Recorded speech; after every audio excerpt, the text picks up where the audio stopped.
is here, we're trying to deliver a message, and we want them to remember it. So let's keep these messages in mind when we develop the PowerPoint.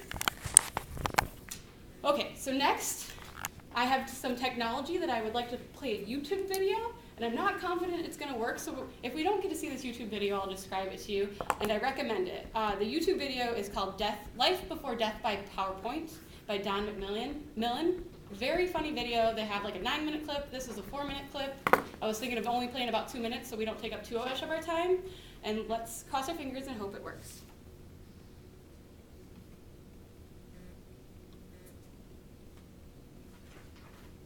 All right, so please enjoy Life After Death by PowerPoint.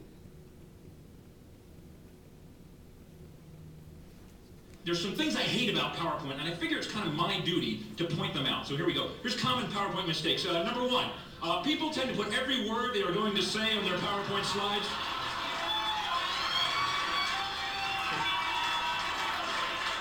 Although this eliminates the need to memorize your talk, ultimately this makes your slides crowded, wordy, and boring. You will lose your audience's attention before you even reach the bottom of your first slide.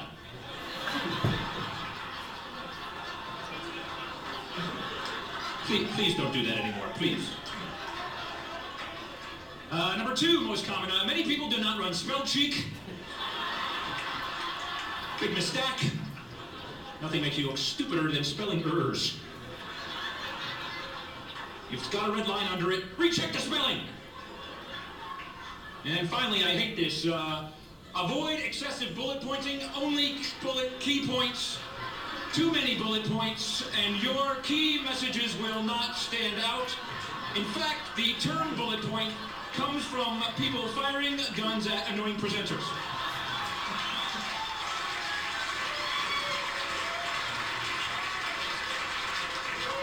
Hence the bullet point. Bad color schemes, not good. Clashing background and font colors can lead to distraction, confusion, headache, nausea, vomiting, and loss of bladder control. I can't stay on that one too long. Here's something I've noticed. The number of PowerPoint slides you have in your talk, the less useful your talk actually is. Unfortunately, my presentation is right there. I've also noticed this. People love to pack data into their presentations. They shove more and more data thinking it's better, but it's not. The more data you have, the harder it is to read your slide, and the effectiveness plummets. Now you can improve the effectiveness by adding some shading and some 3D effects, and then some second order and third order effects, and then, I know, let's add some labels. That'll help a lot. And that's pretty much every marketing slide I've ever seen right there. Yeah. Then some like VP of marketing standing there going, it's real clear in Q4. What the hell are you talking about? Now, I'm into in animation. People become animators in PowerPoint. You can have things flying all over the place, and that can be good. If you're a visual learner, that will improve the effectiveness of your performance. But if you're easily distracted, more animations, and people have no idea what you're talking about. They're just, wow, that is cool, wow. And there's regions here, by the way. There's the simple but effective region. There's the active but confusing, the effective but boring, the active but ineffective, the dull but static region, the busy but useless, the ADD only region, the useful but amusing, the stupid but confusing, the dull triangle, the hyper triangle, the sleepy square, the dizzying pentagon, and everything else I just call pointless motion. That slide right there took me an hour and a half to make, right there. All right, I'm going to stop it there so we don't take up too much time. So what did you think of the YouTube video? It's funny. Very humorous. I thought it was hilarious when I first saw it because I thought it was so true. So true. How many of you have sat in a technical presentation and they did every single one of those things, especially the bullet points? Yeah. But we also learned a lot from that video as well. Well, you know, what did you learn? Always spell check. Always spell check. It's a, you know, it's one thing. When you see those red lines, make sure you correct it. Not only spell check, but reread it to make sure it makes sense. I know sometimes spell check doesn't catch an, you know, I didn't mean to have a the there. I didn't mean to have a y there. So it's another thing to just reread it for comprehension. Avoid being too wordy. I love that one. You know, so many people just want to put everything up there because they're afraid that if I don't put it up there, that people aren't going to learn it. But again, it's about you and your message, and you don't want to read them that bullet-pointed, long word because they can read themselves. Choose colors and fonts wisely. That's an important one. We don't want to make people sick or lose bladder control, like he said. When you use fonts, think about the room that you're presenting in. Think if you were sitting at the very back of it, could you read it? And that's probably the size font you want to use. Error on larger. Keep charts simple. We love charts. I love charts. I love data, and I want to put all that data up there for you to read it. But in order to make it simple, just think about what's the key message you want to get from that chart and just put that up there. Oversimplify the chart. It's not a chart you're going to put in a technical report. It's a chart you're going to put in a presentation because it has 1 or 2 lines on it, and it has exactly what you want the reader or the audience to get. And then minimize those animations and bullets because it's very distracting and it's not about the technology, it's about you and your message. So we've talked about things that you shouldn't do. We all know what we shouldn't do when it comes to PowerPoint, and I guarantee you will critique PowerPoints from this point forward, because I do. But what you do want to do is you want to make your ideas sticky, like a sticky bun.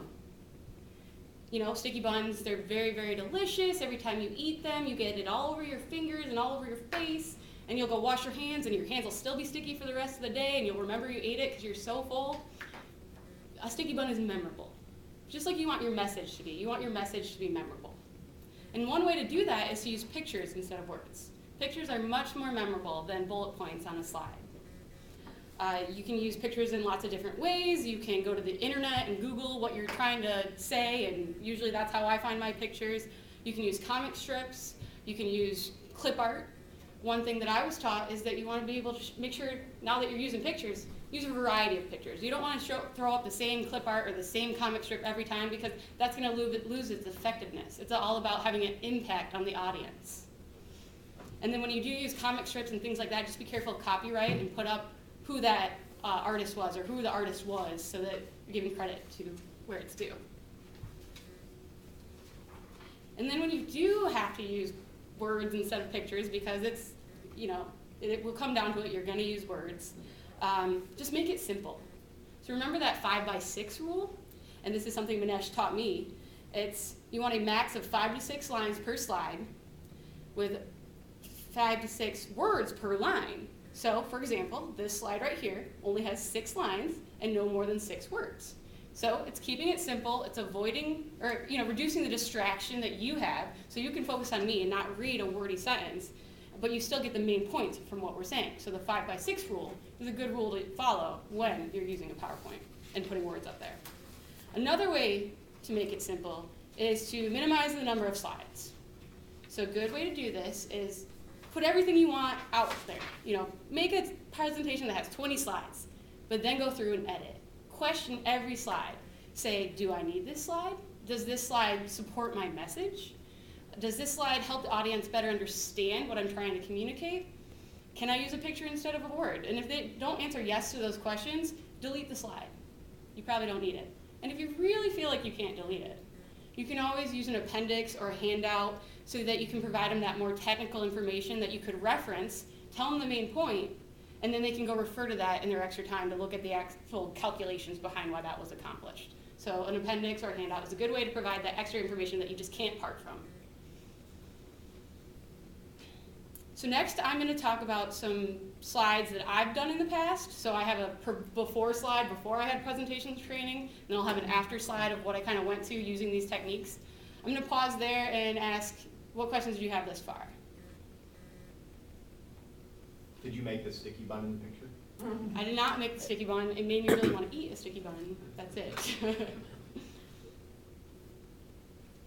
don't know what footers are in PowerPoint. Footers, yes. That would be what I have down here. It's giving a date, it's giving the title, and a page number.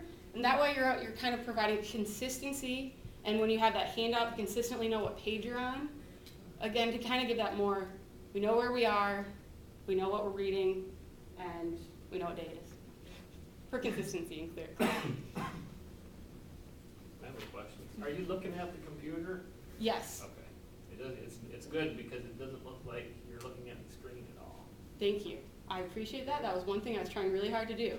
I'm trying to look here, not there. Because later on we'll learn you should never do this when you're giving a PowerPoint. That's not a good method to use. You know, no one wants to have their back when I'm talking to you. So if I were doing that, it would be about the PowerPoint. If I'm doing this, it's about the message I'm giving, and this is just a compliment that you guys can see in the background. But I can still utilize it as a reference point because technology allows me to see what you're seeing. Just one question. When you say 7 doesn't match on the printout, so is it okay? It doesn't match on the, oh, my numbers? Yeah. I apologize for that. I did not realize that. So that's something that I'll take down as a note. That's something I need to fix. Maybe the slides, I think. It's the 7th slide, but it's on the 3rd page. Third, heading. yeah. Oh, okay. So there's page numbers. The slide should be really light in the slide itself. So it's a good catch. Thank you. Any other questions? All right. So here we have an example of a slide that I would use when I'm communicating different maintenance delivery models. You know, it's bolted. There's 3 different maintenance delivery models. There's an input, there's an output, and there's an outcome model. And there's a definition for each model, and then there's an example of each model. Very clear PowerPoint. I could read this to you. You may understand it. You may forget it when I go to the next slide. So when being tasked to kind of convert this into a more exciting slide, maintenance delivery models, how do I do that? This is what I came up with. I'm going to use a picture instead of a word and try to engage the audience because it's Forrest Gump. So I may say something like, in order to better understand maintenance delivery models, we're going to talk about one of my favorite movies, Forrest Gump. And because Forrest Gump was a gazillionaire and he liked doing it so much, he cut that grass for free. Now at MDOT, we don't have that luxury. We have to pay to get our grass cut. So we're going to take an example like mowing the lawn, a maintenance activity, and compare it against 3 different maintenance models, and so you can better understand the difference between maintenance delivery models. In an input maintenance delivery model, you'd be focused on what goes into doing maintenance. So in Forrest's example, we would pay maintenance for the amount of hours he spent mowing that lawn. So he has really no incentive to mow faster or provide a good outcome because he's just, the more time he spends mowing, the more we're going to pay him. Now, in an output maintenance delivery model, you're focused on what's accomplished. So he is accomplished how many times he cuts the grass. That's how often we're going to pay Forrest, every time he cuts that grass. So now he may be incentivized to mow faster because the more he accomplishes, the more he gets paid. But that might not be what we want. He may over-deliver and we'd be paying too much. So in an outcome model, we're focused on what is accomplished, the end result of the maintenance action we want to achieve. So we're going to tell Forrest, all right, Forrest, we want the grass to be maintained between 5 and 18 inches. And we're going to agree to a price for that, and that's what we're going to pay, and we get the outcome we were looking for. So he has an incentive to be innovative, mow it as least or as most as he needs to in order to accomplish that outcome, and it's kind of a win-win situation for both parties involved. We get what we want, and he has an agreed upon price, and he doesn't have to mow it a million times or take many hours mowing it. So do you understand maintenance delivery models? Input, output, outcome? And I didn't just read you a slide that had the bullets and definitions to it? Good, that was the goal there. So we'll end with a few do's and don'ts when it comes to delivering a PowerPoint. Do arrive early and test technology. This is a hard one because I didn't get here that early. I got here about 2 minutes earlier and was really frantic, hoping that the video was going to work. Luckily, it worked out in my favor. Most times, it's like Murphy's Law. Anything that goes wrong will. So you want to get here early. Plug in. Make sure your technology is going to support you and doesn't add more headache. Test any YouTube videos you have because you never know if you're not connected to the internet, it might not work. Bring your own clicker. You don't want to be up here pushing your own buttons or saying next. That's very distracting for the audience. So have your own clicker. Have a backup battery in your bag. These are all important things that whatever you can do to be the most prepared possible, that's going to help you because you know something will go wrong. And I did get here 20 minutes early, and there was someone in the room using it. So to my defense, I was a little bit early. Have a backup plan. Often we email our presentation to someone and say, okay, please put this up there in the conference. I'm going to give it. Well, it could go wrong. They don't have it. They have the wrong one. So I have it on a jump drive in my computer. I also have a printout with my notes.